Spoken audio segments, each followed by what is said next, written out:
thrilled to be here today to tell you a little bit about coaching with the Narrative Big Five. How many of you have, and I don't know if you can show your hand, raise your hand or not.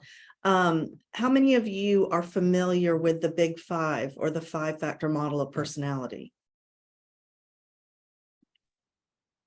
Or you can shout out. I couldn't. Yep, I see it. I see a few. Okay, good. So I'm going to talk about kind of the Big Five in general, but I'm using the Narrative Big Five again. Nobody owns the actual Big Five or the five-factor model. It is it's been around for a long time, but there's multiple assessments based on that. And Narrative Big Five just happens to be one. So it is the five-factor model of personality. So I'm going to tell you just a little bit about what it is first, and then we're going to talk and how I use it a little bit, when I use it. And then I'm going to get into some case studies of actual clients that I've used it with, and kind of how it helped us in the coaching process. So it is the standard for psychologists and academics. So if you, and they're not very good marketers, you know, psychologists and academics. So that's why a lot of people don't know about the Big Five. There's what I call a lot of commercially well-known assessments out there. And the Big Five is more, sorry, I gotta turn this off. The Big Five is, it goes a little deeper than a lot of others. It's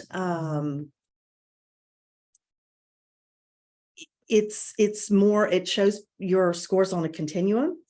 And I really love that part. And we'll talk about that a little bit more. But anyway, it is the standard. If you read Fast Company or Harvard Business Review, and they are talking about personality, about 95% of the time, they're going to mention the Big Five.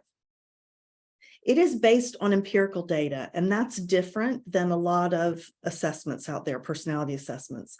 A lot of them are based on theories.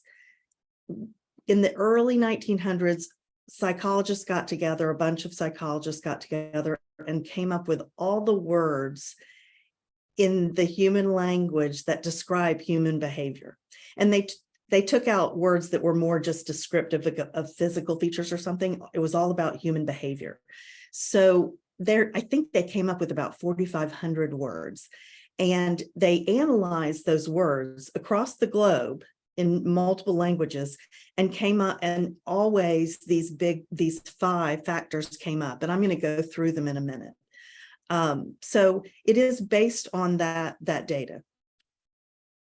It is also normative, which I really like. You know, there's normative assessments and there's ipsative assessments. Normative assessments are generally answered on a Likert scale. The assessment is given to hundreds, if not thousands of people, and then it's analyzed so that what you're doing is you're comparing your score with the scores of other working adults. And some of the other assessments that are more ipsative, like DISC, which is very popular. Ipsative means you're ranking these traits against yourself. So you're just ranking, what do I like more? And it's giving you some random different traits, and you're ranking them. So anyway, a normative test is generally needed if you want to use it for selection. So it's good that it's normative. As I said before, the scores are shown on a continuum. It is not a type assessment. We don't really like saying that here at Narrative that we're like an introvert or an extrovert. You're somewhere on the extroversion scale. So it just acknowledges that humans are very complex. It's very hard to assign a letter or a number to us. I mean, that's just too simplistic. So with the Big Five, there's multiple subtraits. And they're showing the score on a continuum. You're not just one thing or another. You're somewhere on that continuum. So you'll see in a minute what I'm talking about there.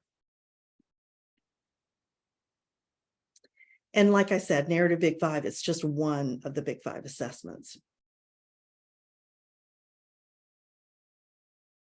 So why and when do I use it in my coaching practice? So why I use it is some of the things I just told you. It does go deeper than many of the assessments. It acknowledges that we are very complex, and there's a lot that goes into why we behave the way we do.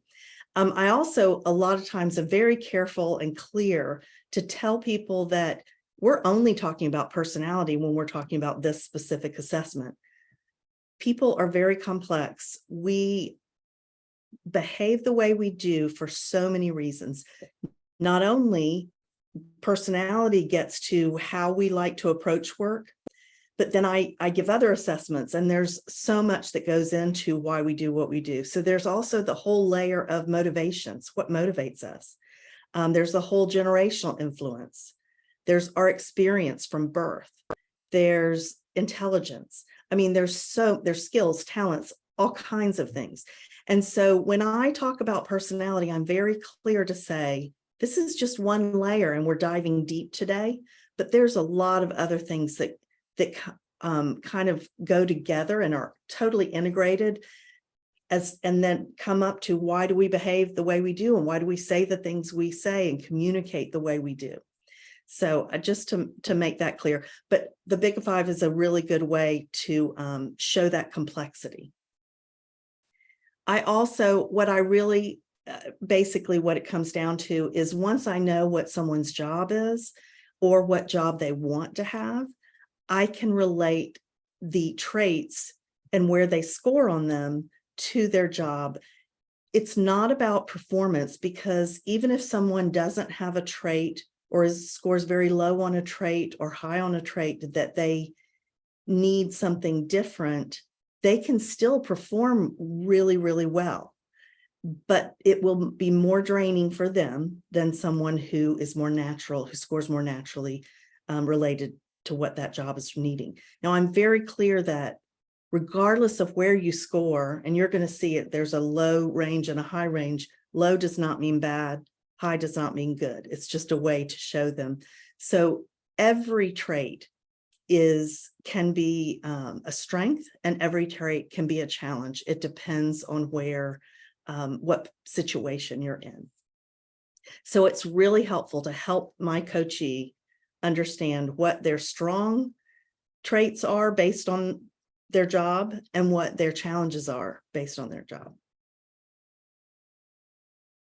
And also knowing my scores on the assessment and comparing them to their scores on the assessment, I then know how to approach them, how best to communicate with them. Knowing that I'm very extroverted, I use my hands a lot, I talk fairly quickly, I am animated. When I'm coaching someone who is very introverted, very different than I am, then I will slow my pace. I will even, lower the volume. I'll try to sit on my hands and not use my hands as much. So it's very helpful for me. It's another benefit versus, they're learning about themselves.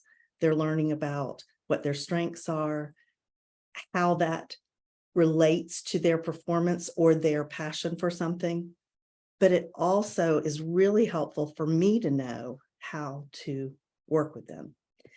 In my team training, a lot of what I do is teach the Platinum Rule. Does anybody know what the Platinum Rule is? Can you raise your hand again?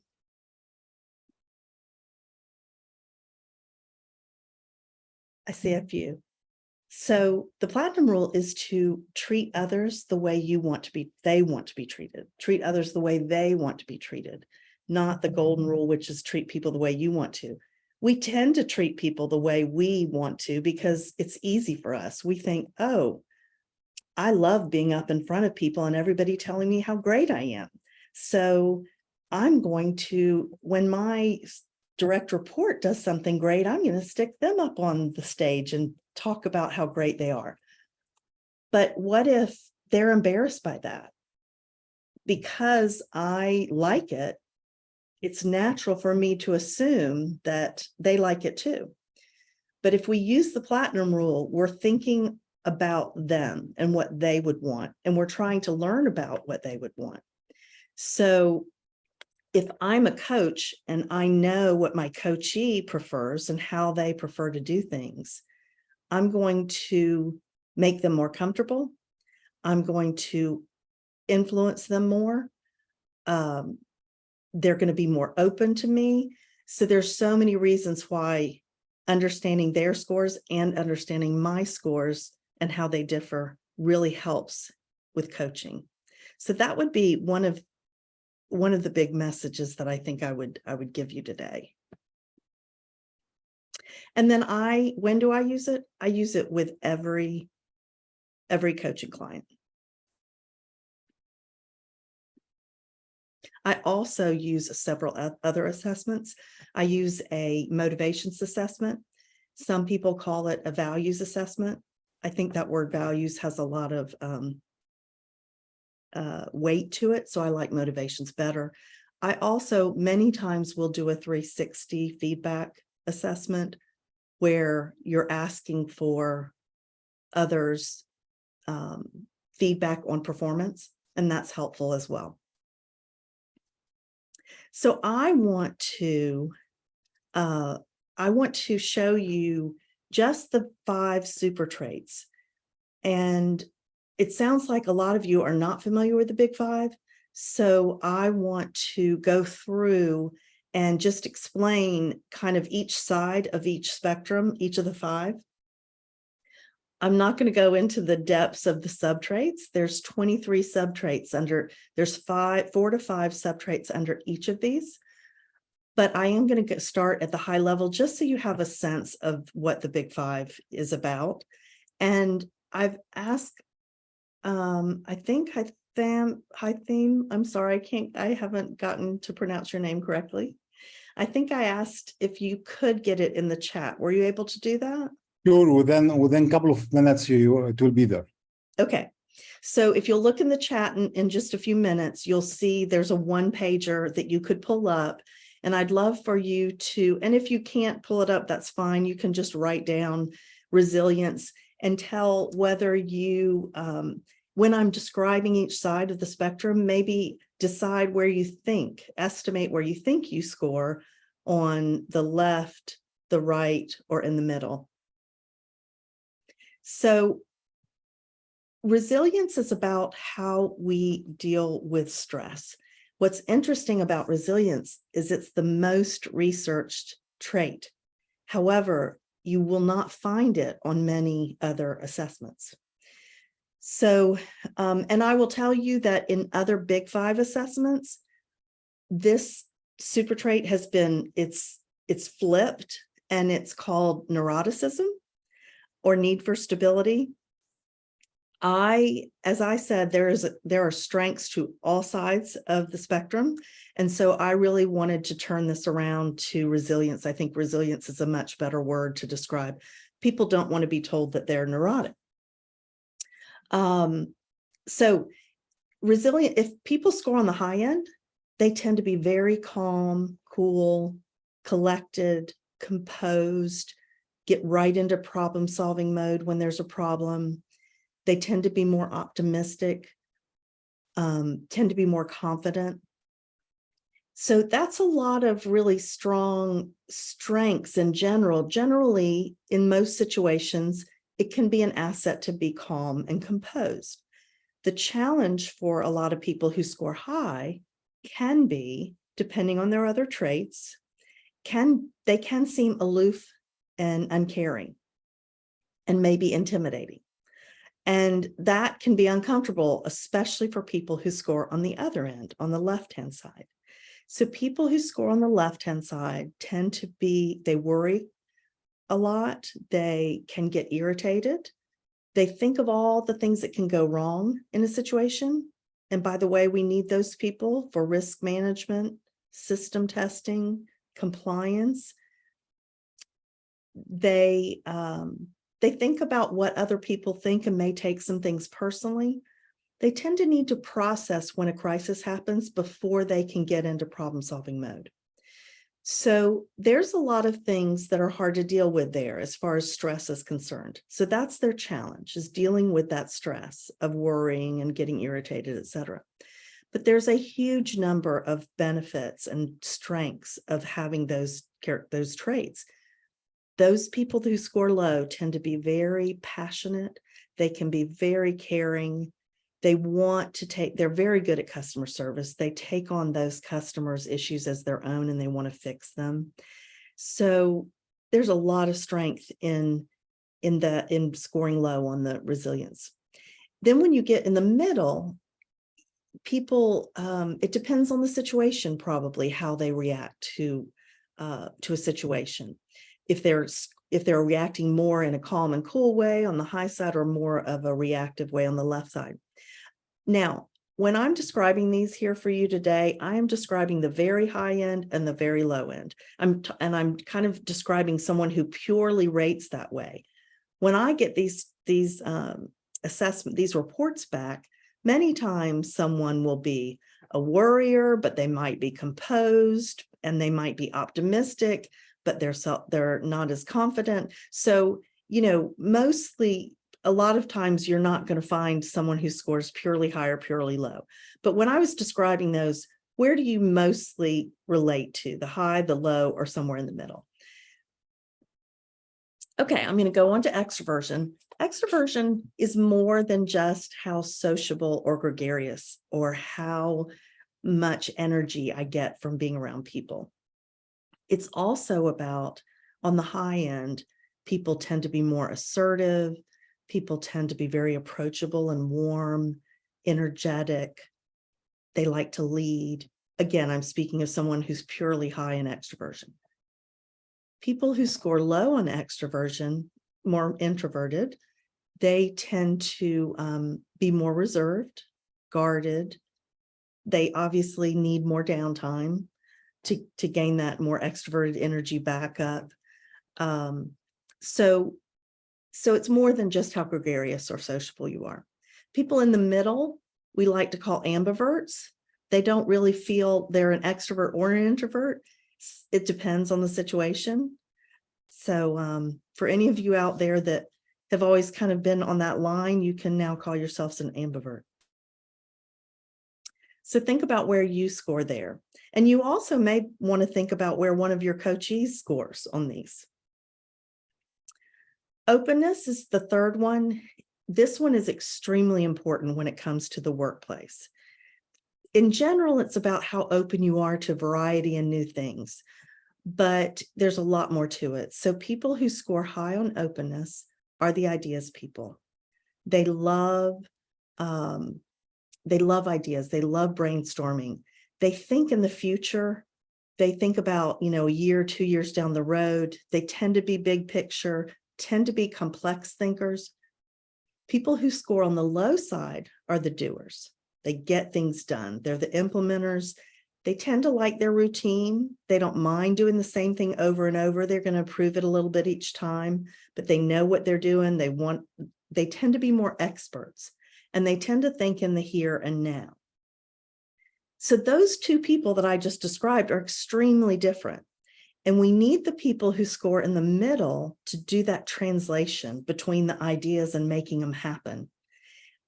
The fact that also, whenever we talk about the spectrums, these continuums, when one person scores on one side, one extreme side, and the other scores on another extreme side, that's where there's room for conflict, potential for conflict, not necessarily conflict. But what I'm doing when I work with teams is trying to flip that and say, hey, you're complementing each other. You're bringing different perspectives to the team. So for a coachee, if I'm working with a coachee, sometimes we're talking about how they're struggling with one of their staff members or one of their peers. And so we're talking about where that peer, when we get into what's the issues, I can kind of generally point out what the cause may be and how just them understanding the other person more can help them in again, using the platinum rule, help that relationship. So that's another way I could have told you that I think it's really good to have this available when you're coaching someone. So the other thing is, I just wanted to mention before I go on to agreeableness and conscientiousness, is that when I interpret the report for someone, I'm not telling them anything they don't already know. I'm confirming for them what they most likely know. What I'm doing is I'm giving them a framework to talk about it. I'm giving them terminology to talk about it. And what I really love, like I said before, is it's normative. So I'm telling them where they are in the population. If they score a 6.5 or 7, they're in like 5% of the population. So that's good information to know, right? That 95% of the population has a different perspective than you do. So that's another reason I think it's good. And again, the other thing I want to just remind you is that this is just a tool. It's about how you use this information with your coachee. I think sometimes, especially personality assessments, people put too much emphasis on, oh, this describes me perfectly. Well, you answer the questions. It should describe you. But it's really just a tool for how do we use this information to help them. All right, let's go on to agreeableness. Agreeableness is about how much, I like to look at it as people on the left are more about the logic and the business and the return on investment. That's their immediate thought when a crisis happens. How's that going to be affected? And people who score on the high end, their immediate thought is more about how is this going to affect the people? So the person who scores on the high is very empathetic, service-oriented, tactful, don't want to offend anyone, tend to want harmony. People who score on the left are more thinking in that logic and business, maybe a little more self-focused on their agenda. And they also just don't think that, they think people can take care of themselves more, right? So then you've got people in the middle who kind of have that balance of thinking about the people and the business. So where do you score on that spectrum? Conscientiousness is all about how we work towards our goals. So people who score on the high end tend to be very driven and disciplined and methodical and organized. And they might have one or two goals, and almost everything they do is working towards those few goals. People who score on the left have just a very different perspective. They are not as rigid. They are much more flexible, very good at multitasking, less structured. Let's figure this out as we go. They work more on intuition. And so they're very different than the people who score high. And this is a place where I find that people have a lot of frustration because they just have very different perspectives.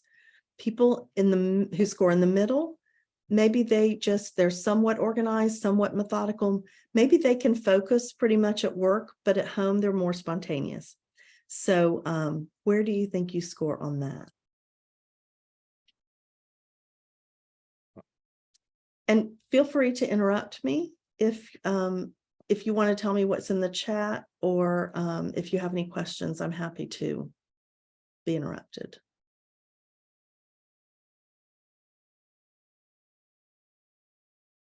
All right. Karen, if you allow me, Yes. there is some difficulty to share the document on chat. I forward it through email. Every participant reach an email with the document. Okay, great. Thank you. Okay, so now I thought that I would tell you a few case studies of when some of my coachees. So I'll set up this situation. This person is a solopreneur. She lives in New Jersey.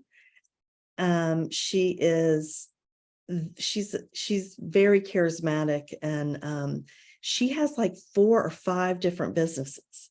So It's kind of crazy. And she pretty much works alone for the most part. So she does very, very well for herself. She has like a solar company.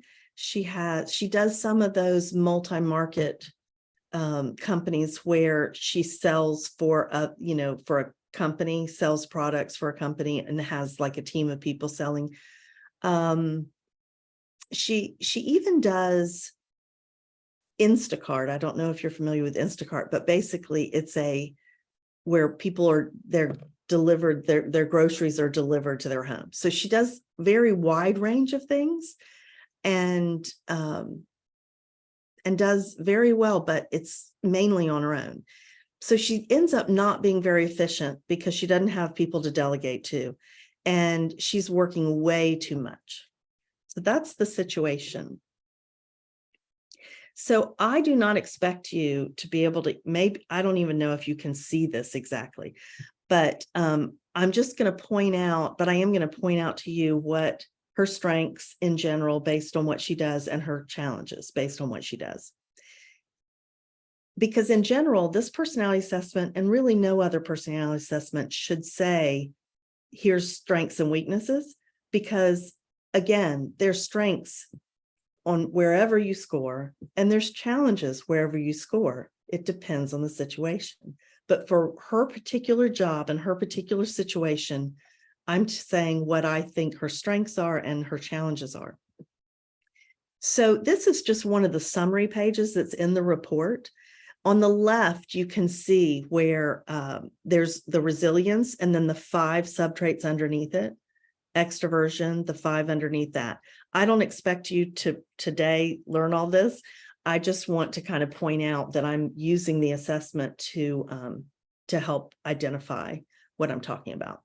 So her strengths are that she's very resilient. So she scores high on resilience. She doesn't worry. She doesn't get too irritated. She's optimistic. So she's very high on all of the resilient traits.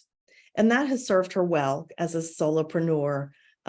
There's always lots of things to get stressed about. It also helps the fact that solopreneurs are salespeople, and she doesn't dwell too much on being rejected or losing a sale. She moves right on and gets going on the next one. She's really energetic, which is out of extroversion.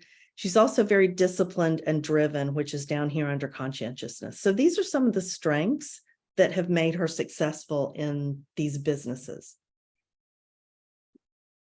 Her challenges are that she doesn't like to lead. She scores really low in taking the lead under extroversion. She really doesn't want to give direction. She doesn't want to be responsible for telling someone they're doing a good job or not. And you can't see this because it fell off the page, but she's, no, you can see it, but I didn't put a circle around it. Organization, she's unstructured. So even though she's disciplined, will get things done, and she's driven, she's not necessarily efficient and organized in doing that. So that's her challenge. So I'm coaching her, and what has come out of this is that really she has so many great strengths. She should concentrate on those strengths, right? Capitalize on them. And maybe one of the best things is for her to hire someone to be like her chief of staff, someone who is very self-sufficient and takes initiative, because remember, she does not want to give them a lot of direction. She doesn't want to spend a lot of time with them. So she needs to make sure she hires the right person, and she needs them to be structured because she's not structured, and it will complement, hiring somebody like this will complement her. Now, what we have to be careful of is if so this person is, like I said, really doesn't want to lead someone. If she hires someone that really likes leading, there can be some miscommunication there and difficulty. So there's hiring for complementing, and then you have to be careful though that when you hire someone that's the opposite of you, you're also potentially bringing frustration. So what I try to do is not hire someone extremely different, but different enough that they're going to help. So and then she also probably will need to hire some other people after that. And I'm trying also to talk to her about thinking about going from, 5 different companies to focusing on maybe a few. That's kind of where we're going as far as, because she's just working a lot and she takes on too much of it herself.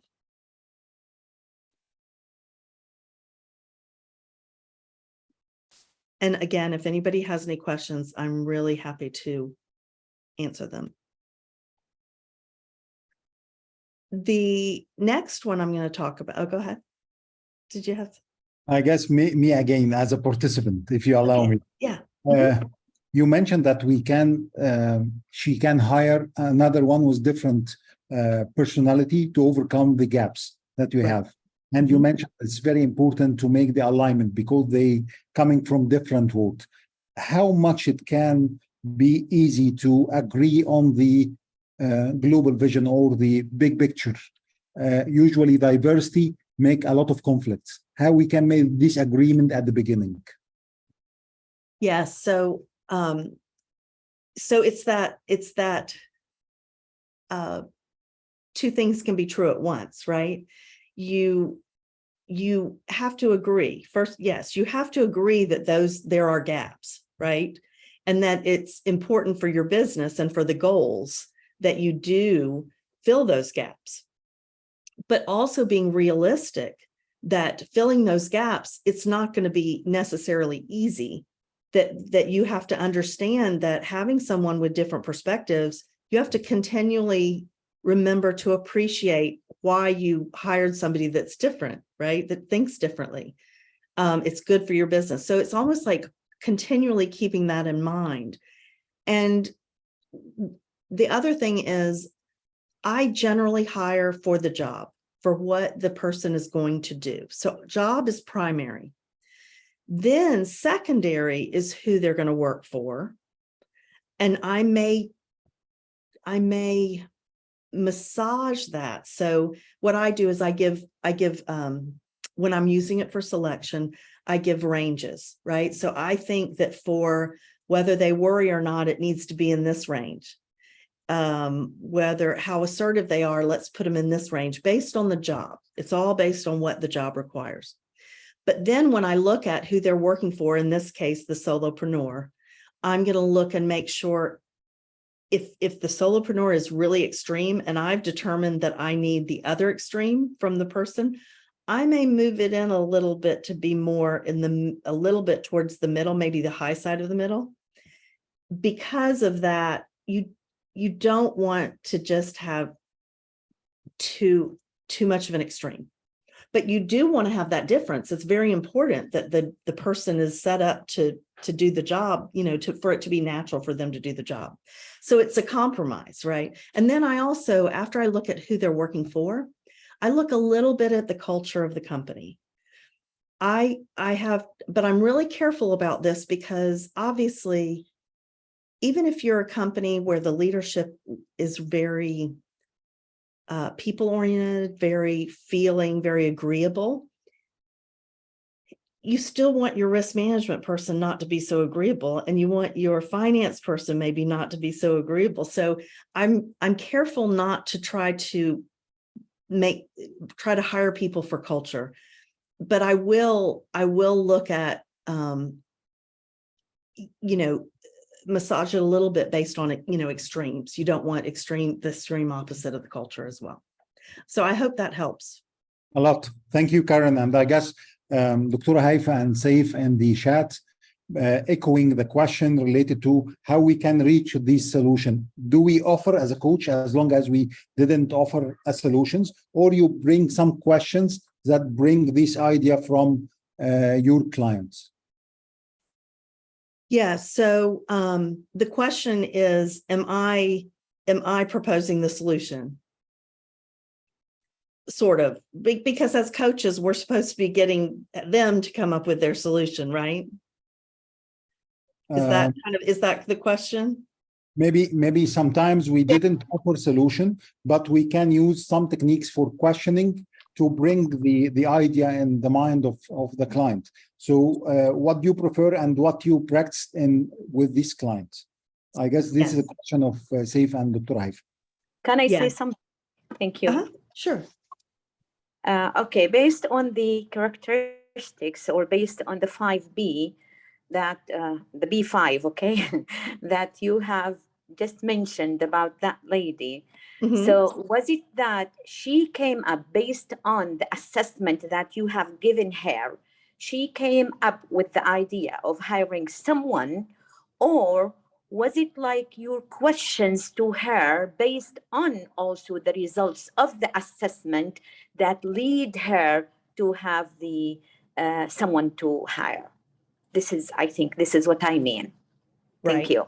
Yes. So the first thing I do very early in our coaching relationship, I go through and interpret the assessment for her.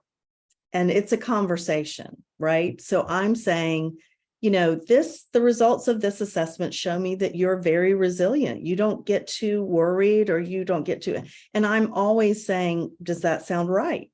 Is that true? Tell me about that.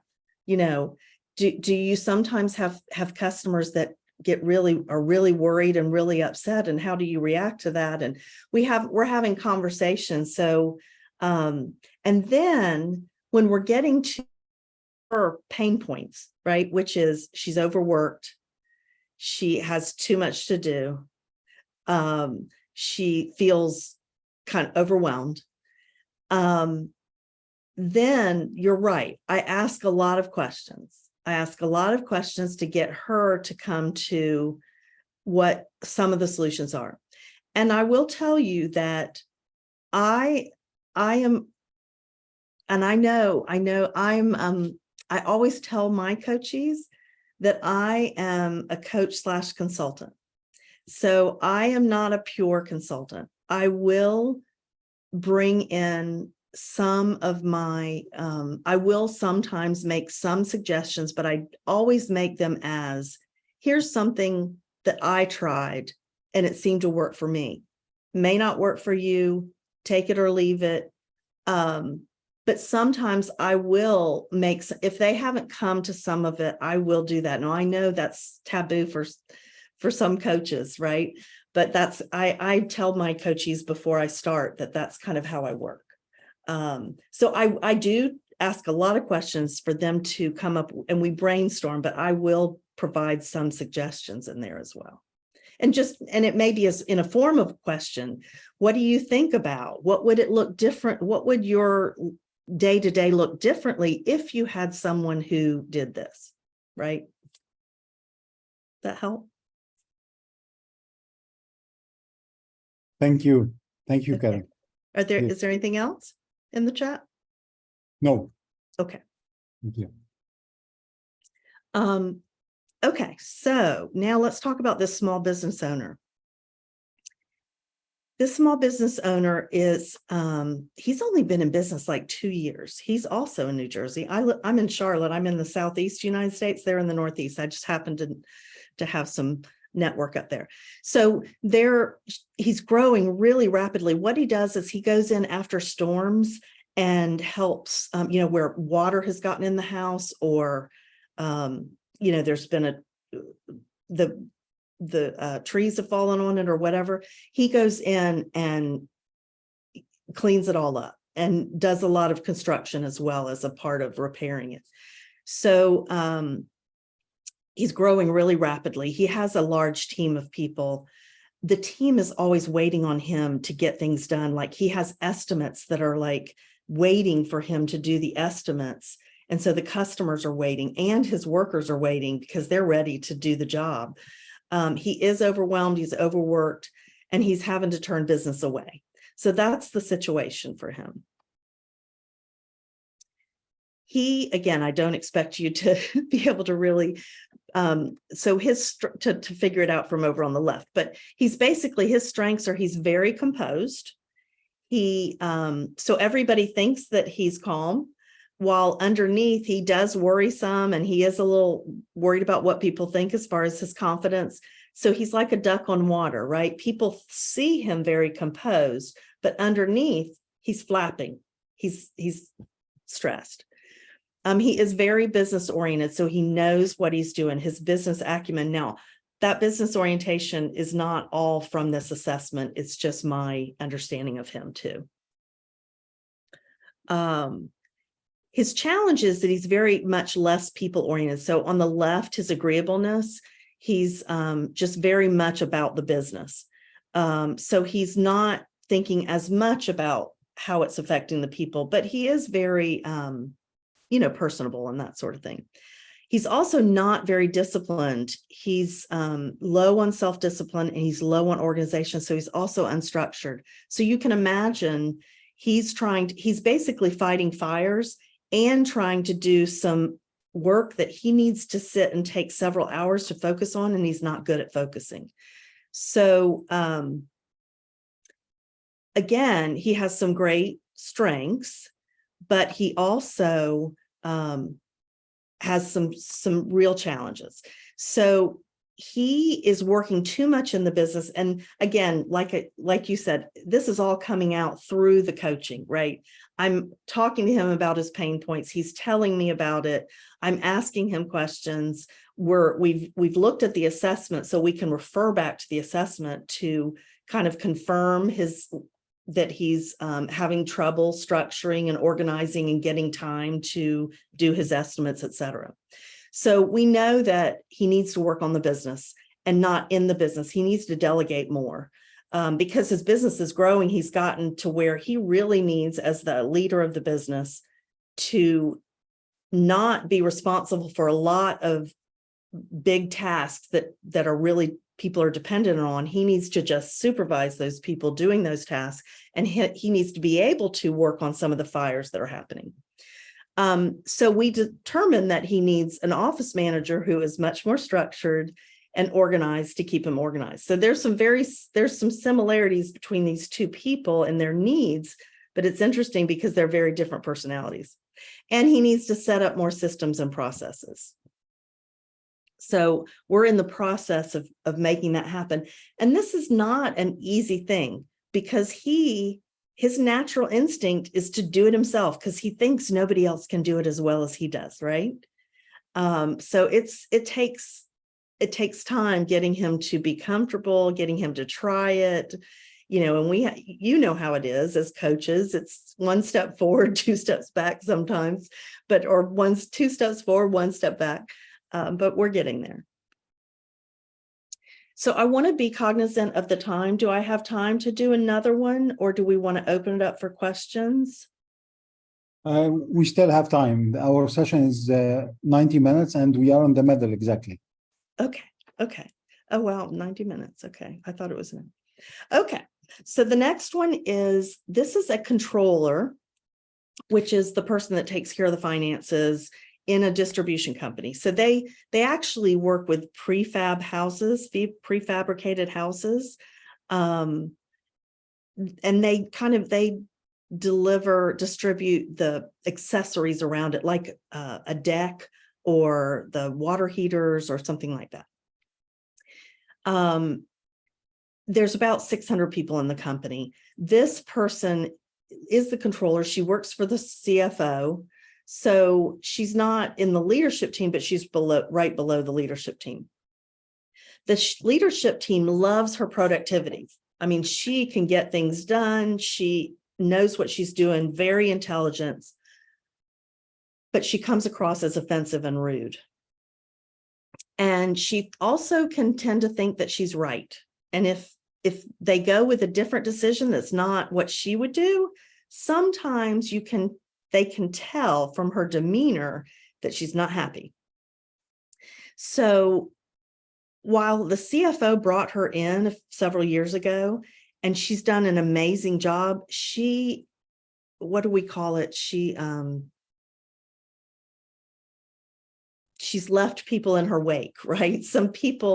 The people issues are getting to be a problem. And the leadership team is starting to say, is she worth is her productivity and getting all this stuff done, is it worth putting up with her not being so nice, right? And so that's the situation. So they pulled me in. This is a little bit different because the other two people asked for my help. This person is almost a reluctant coachee, and I'm sure that you all have had this as well. So she is extremely disciplined, driven, organized. So that high conscientiousness, that last one we talked about, very high on conscientiousness, to the point where she's probably in about 5 to 10% of the population on all of those things. And so that means that she is pretty extreme. So 90 to 95% of people, she's going to be disappointed in them because she has high expectations for herself and she has high expectations for other people. So when the IT department doesn't do what she needs to get her reports, she's, why can't they do it? They're incompetent. She may, and she kind of even lets them know that she's really disappointed. So, and also she's really high, you can't see the thing here, but she's very high in seeking complexity, which is part of openness. So seeking complexity means that if somebody's looking at an issue really narrowly, that's on one side, the left side of the spectrum. She's on the right side of the spectrum. She's thinking about a connection to that issue. So she's starting to think, oh my goodness, we need to make a policy about that. And sometimes those people that are on the opposite side of her are saying, I have no idea what you're talking about. You're off topic. How did you get there? So again, I'm helping her understand that sometimes she needs to back up and explain to them how she got from A to J, right? She has to go to A to B to C to D. And for her, that's frustrating because she sees it immediately, but other people don't see it. So she's got to explain.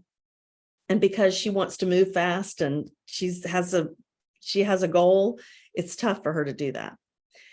Another challenge is she's very direct. She says it like she sees it. She's not going to be tactful. So sometimes she's going to offend people just in being direct. She doesn't mean to offend them, but she does. She's also extremely assertive. Up here in extroversion, her assertiveness is very high. And so not only is she direct, but she's giving her opinion a lot. So she's being direct about her opinion. So that's where we are with this one. And I'll tell you, this is a very difficult one. So I've met with her probably 3 times now, and actually probably 4. And I don't know about you all, I'm sure you have some of the same experiences, is that the first thing when I'm working with someone who a company has brought me in because there's an issue, the main thing is if they're going to own that there's an issue. If they don't own that there's a problem, that they do certain things that probably need to be tweaked, then we're not going to get anywhere. It's not going to work. The coaching is just, they may be uncoachable, right? So I am still in the process of her getting to own the issues. And what that means is I'm working a lot on building her trust. She is very skeptical of people too. That was another thing. So I have to build her trust. And I've got to get her to own that this is an issue. So one of the things we're doing, and I'm sure that you do this too, sometimes is a 360 to understand from leadership, from her peers, from her direct reports, so she can see it in writing, that this is what the behavior that she is showing is actually impacting the company and impacting those people, personally. And so I could try to tell her all day long, but she's not necessarily going to listen to me. I don't work with her. So we're doing that 360 too. And she's even been really opposed to the 360. So it's taken a while to get her to get on board. We had to actually do 360s for 4 other managers in order for her to feel comfortable that she wasn't being singled out. So what I'm trying to do is help her I know that she is her natural tendency is to be focused on getting that work done and making things happen and that conscientiousness. And it's totally not, it's the opposite of her to really think about, the building these relationships with people and making people feel comfortable is a part of my job. To her, it's all about business. It's not personal, but I'm trying to get her to see how people feel and how that does impact getting the work done, and how she's going to have to, while I'm not asking her to change who she is. I'm asking her to be cognizant of how she's making people feel and try to tweak it a little bit in order to make them feel more comfortable so that she can influence them the way that she wants to. So that is she keeps saying, but you're just trying to change who I am. I'm very, very clear that I'm not trying to change who she is. I feel like it's very, very hard for people to change. So we could have a whole nother conversation about change. And I have a talk about stop chasing change. But it's a difficult thing for her to start focusing on relationships and thinking about how people feel. And I'm trying to say there's some really simple things you can do, with your emails. Start it off with, I hope you're having a good day. Hope you're doing well. Happy Friday. When she starts a meeting, just taking a minute or two to ask about people, to have a little rapport before she gets then she can get into the business. So, and learning that there's more than one right answer. We haven't gotten into that, but that's what she puts her stake in the ground with her opinion very, very quickly. And I want her to, this is something that I learned throughout my career. And it's generally something that I think people as they move up need to learn, that wait to put your stake in the ground and the way you the way you voice your opinion, and also making sure that you do understand that your answer is not always the best answer. So that's what we're working on. But really, I'm working on right now getting her to own her part in the issues that have come up. Karin, we have different question in chat. I guess the most relevant one asking about the 360. Can you elaborate more about the 360 assessment? Yes. So are people not familiar necessarily with the 360? Yeah. So 360 degree feedback is, and I'm using an assessment that's out of a company from London. But there's a lot of different 360s. 360 means that circle and it's basically people, your direct reports below you, your peers that are your same level, your boss. You actually answer the assessment as well as yourself. And you combine the scores, and it's basically on leadership. This particular one is on leadership competencies. So it's basically them saying, here's how we see how well you do these competencies. And so she's going to probably get some very good feedback about how she performs the work and getting things accomplished, but she's going to have some lower scores on that 360 on relationship type things and developing people and building trust and those types of competencies, the leadership, delegate, things like that.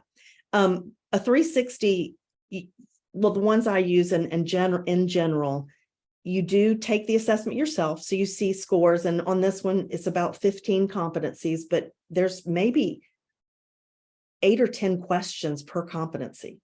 And you give a 1 to 5 rating. 1 being they don't perform well at all, they need a lot of improvement. 5 being they're excellent at it, right?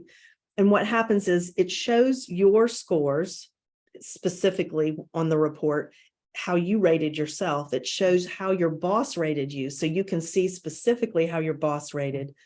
And then these 3 categories, sometimes there's more, but the direct reports peers, and others. And so of those, we have to have at least 3 answers. We have to have 3 people having take them because we want it to be anonymous. We want these people not to feel like this person's going to know exactly how they rated her and what they said. Then they take the average, the 360 takes the average of those scores for each group. And so that's why it's a good, so it's probably 10 to 15 people you're reaching out to give ratings on this person. There's also on this particular 360, there's a place for comments. So she will get a bunch of comments, written comments on how that are explaining their ratings on the competencies. A little bit more about 360s is that you want to, generally the way that we use them is this is for them. It's for their development. It's not part of performance appraisals or anything like that. A lot of times, nobody ever finds out what came out on that report except the manager. Now, that's where you have to have this conversation with the manager and with the company as to how much you're willing, because the most important thing is that the coachee needs to understand if it's confidential or not, right? And so I always propose that nobody else sees the report, but that I work with the coachee on what they are going to share with the manager. And we work on it together, and then they take to the manager, here's what I heard from my 360, here's the things that I'm going to work on, and then the manager can help them work on it. So I know that was a long answer, but I think they're very, very good tools. And I guess a lot of discussion in the chat echoing what you mentioned, either for the practicality of the using it, the criteria and the business and relationship of this. And thank you for the reply. Hope it's covered the question. And another question coming through, Karen, from Dr. Haifa about the assessment. Do you give the assessment before the session or during the session? The specific assessment I was talking about, it's all online. I send it ahead of time and they take it. It only takes about, this one particular only takes about 15 minutes. And they take it ahead of time. And then I sit down with them on their first, well, it's not usually the first session, it's usually the second session, because the first session, I'm just getting to know them. And the second session, though, I will go through and interpret their report with them, and we spend the whole session on that specific assessment. If I do the other one, the motivations or something, we spend another session on that. Yeah. Perfect. Thank you. And I do not send the report. Sorry, I don't send the report to them and give them a lot of time to review it before I go through it, because I think it's important. Words on a page cannot really relate everything.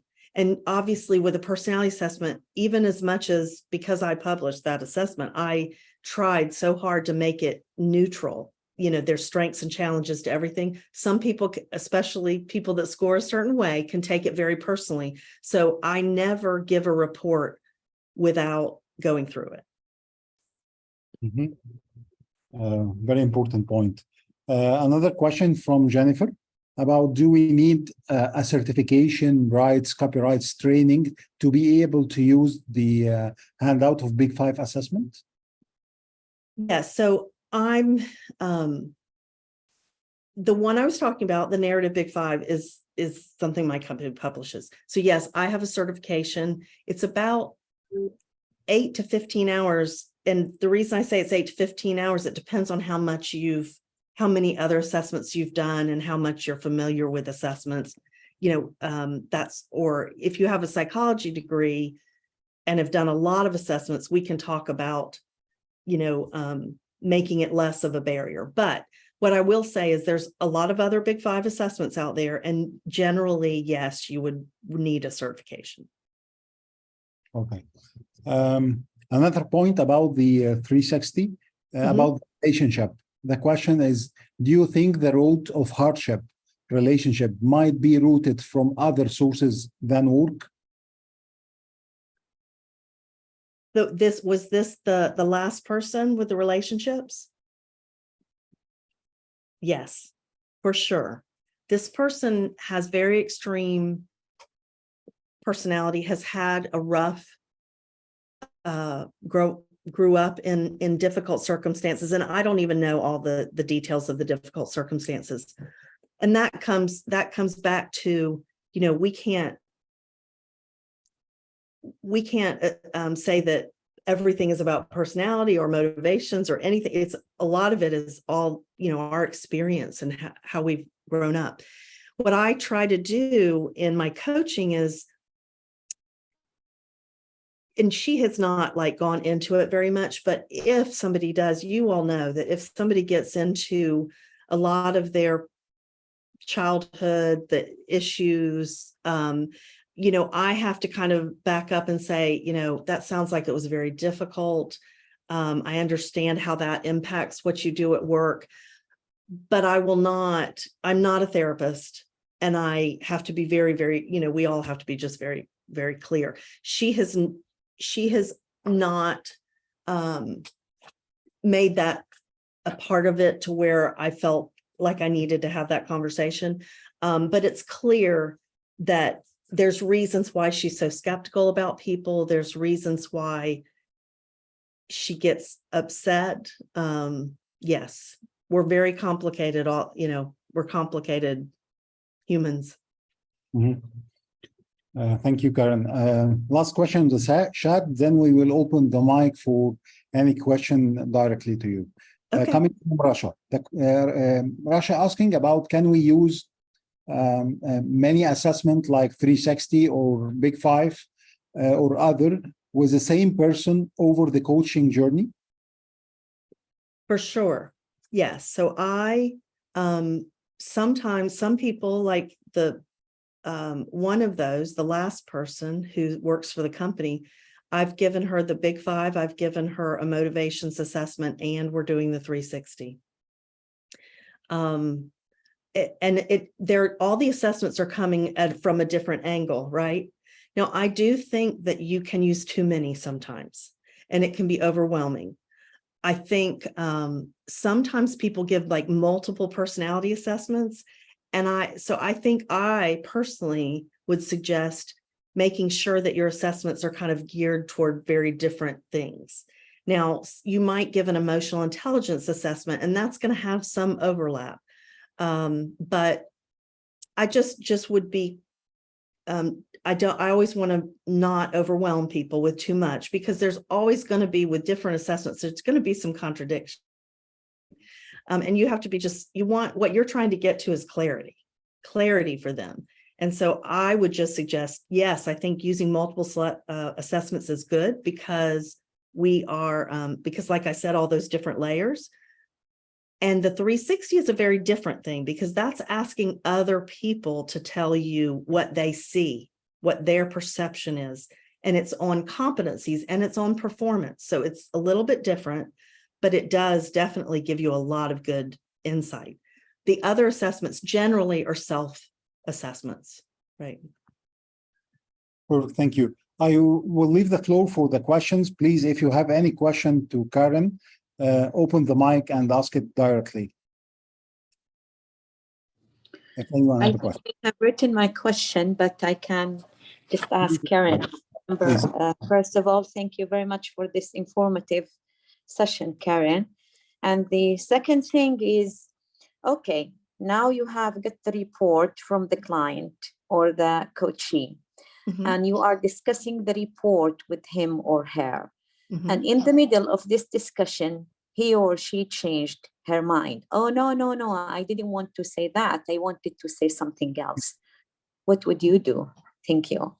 Yes. So when that, sometimes people will say, I don't think that's right.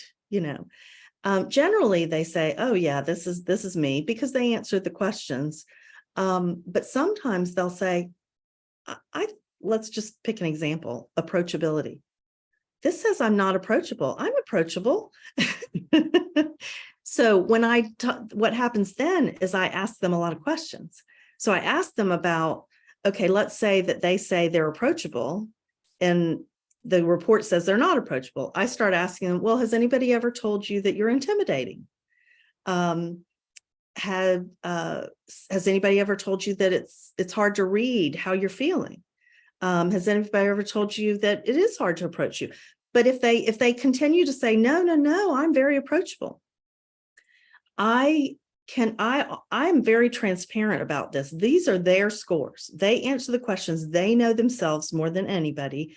And what I will do if they really want me to, I try not to do this with a lot because it takes me a little extra work, but I will tell them how they answer the questions that go with approachability. I will go back and send them, here's how you answer those questions. So let me know if you still think we need to talk about it. And you could have definitely answered it differently than you meant to, or now that you see the questions, you might understand it a little bit more. So sometimes I'll do that. I'd say that I look up answers to questions. I do that maybe 4 times a year, and I do, 15 or so a month. So not very often, but I have no trouble telling them because they're their scores. I'm not telling them how they are. I'm telling them this is what the report says. Do you think that's right? How do you feel about that? That sort of thing.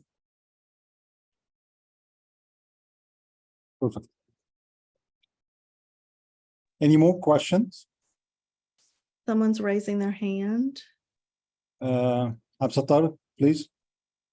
Yes. Hello, Karen. How are you? This is Abdul Sattar. Actually, you reminded me I'm also an accredited Gallup coach, and sometimes when people would come into the session, they wouldn't agree that this reflects them.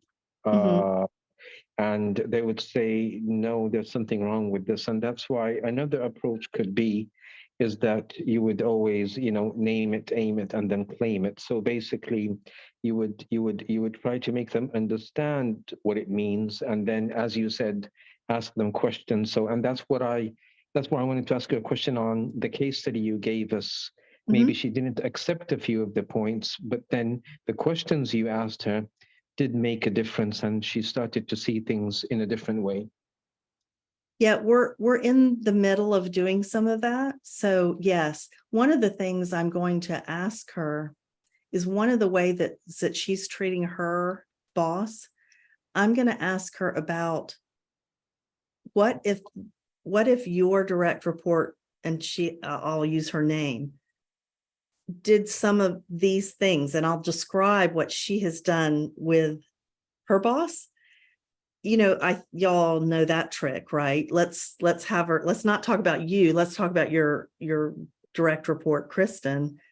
If she was behaving this way with you, how would you feel? Right. Yeah. So we're in the middle of still getting some of that. Sometimes she sees it, but I see her see glimpses, but she's very defensive. She's being very defensive. And so I've got to keep working on it. Yeah, thank you. Thank you very much. Thank you. Any more questions? There was someone that was raising their hand. I guess Dr. Haifa gave a thumb up for your answer about the question.